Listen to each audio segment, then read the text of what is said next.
the gardens are covered by rose leaves. All the mountains have put on their holy dress. 1,000 years ago, the poet Ferdowsi sang the praises of spring among Persia's mountains. Today, the people of Iran still look to their mountains for water, precious water for the high, arid plain on which most of the people live. But too often, rivers flowing down from the snows disappear in the great central deserts of Iran.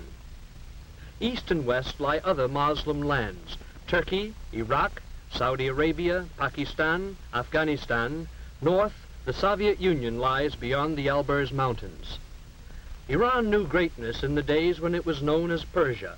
From this vast throne room, heart of his renowned capital, Persepolis, King Darius ruled over the first great empire in history. The Hall of 100 Columns, the Haram for the many royal wives, and a wonderful sculptured stone stairway were among the marvels here.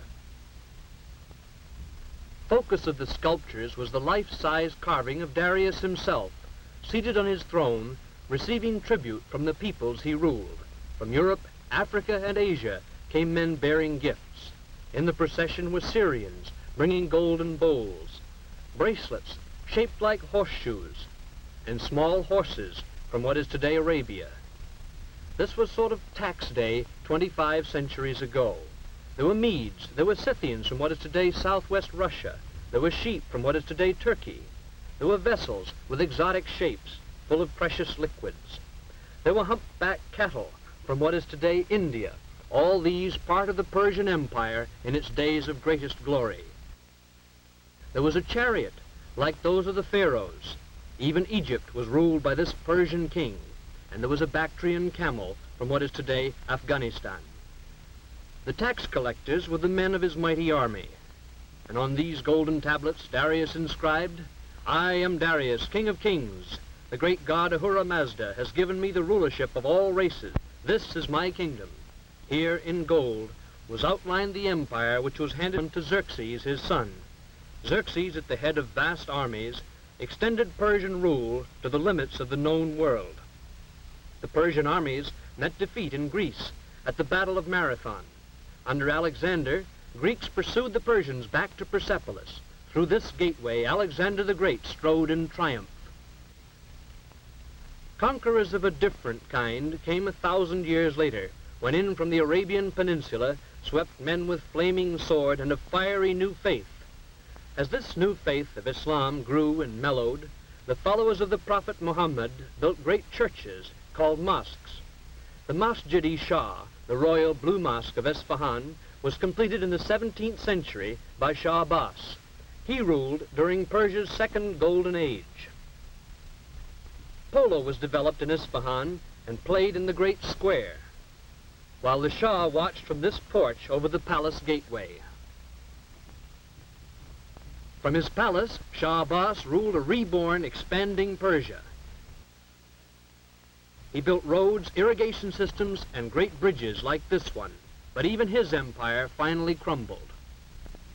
Centuries later, in 1925, Reza Shah rose to power and a new era began, marked by a turn from old customs toward Western ways of thought. Under Reza Shah's son, needed land reforms are changing old patterns and bringing hope to the people. The young Shah's palace is typical of the architecture of modern Tehran. Former rulers lived in the Gullistan, or Rose Garden Palace. In its mirror throne room is one of the world's most fabulous objects, the Peacock Throne. This golden seat of state was designed so that its occupant sat cross-legged with his back against a bolster crusted with pearls and rubies in gold settings. Built for the great Mughal of India, it was captured by Nadir Shah and brought to Persia 200 years ago. Above is the jeweled peacock from which the throne gets its name. Tehran is the capital of Iran, located in the north with the Alborz Mountains in the background. Tehran is a modern city with roots in the past. The great Muslim religious college of Sepah Salar is one of the intellectual centers of the Islamic world. These young men are studying to become mullahs, religious leaders. Their tranquil cloisters contrast with the busy life of the city. A woman wearing the enveloping chador is a reminder that even here in this modern city are strong links with Eastern tradition. New buildings and modern apartments are among the visible signs of progress in Tehran. At their national university, young Iranians, with a growing spirit of national pride, are becoming the doctors, teachers, engineers, and leaders of the future. Eصفهان is the art and craft center of Iran, as it was in the days of Shah Abbas, when her people boasted, "Eصفهان is half the world." Much of the imperial splendor survives, and in the Bozar, the ancient crafts, like coppersmithing, continue little changed. Modern machinery has come to Iran, but it still is far less difficult to hire a skilled hand craftsman by the day than to find capital to buy an imported machine to do his job. The hands of Eصفهان craftsmen turn with special skill to the creation of fine articles of silver. Machinery will never be able to replace artist craftsmen like these silversmiths. Their skill is not easily acquired. For 50 years, these hands have guided tiny chisels, none over a tenth the size of a finger. With never-ending taps of his hammer, one of the world's great silver masters, Mohammad Zufan, creates things of lasting loveliness.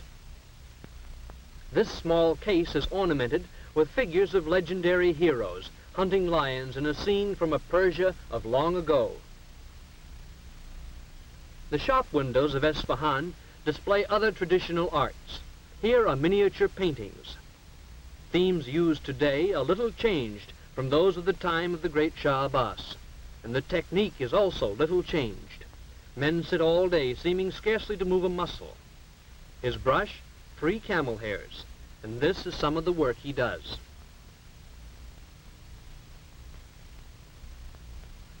The best-known product of Eصفهان hands is, of course, the Persian rug.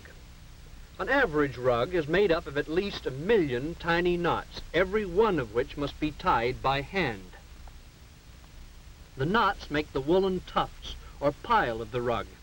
The warp or foundation of the rug consists of cotton threads wound between large wooden rollers. Rug industry wages are low. One of these skilled weavers earns less in a week than an average American laborer receives for 2 hours' work. After a few rows of knots have been tied, they are pounded tightly together with this comb-faced hammer. Children's tiny hands tie the smallest knots of the most delicate designs, although employment of children in rug factories is discouraged by new labor laws. As modern industry like this textile mill come to Eصفهان, mill owners and workers alike face the problems of sudden adjustment to the machine age. Shiraz is the capital of the province of Fars, from which Persia took its name.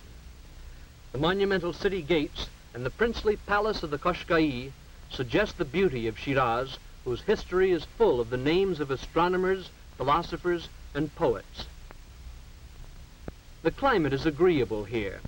Oranges grow near reflecting pools in which Muslim poets saw the tranquility they sought in their faith. With this monument, Shiraz honors its most beloved son, the poet Sa'di. 700 years ago, he wrote poetry of such beauty that it still is the basis of the living Persian language of today. The people of Shiraz are among the most progressive in Iran. Behind the caravan, still used for transport, rises their modern grain elevator. They built a fine new technical school where young men are learning to use machine tools and thus reduce Iran's dependence on foreign manufactures.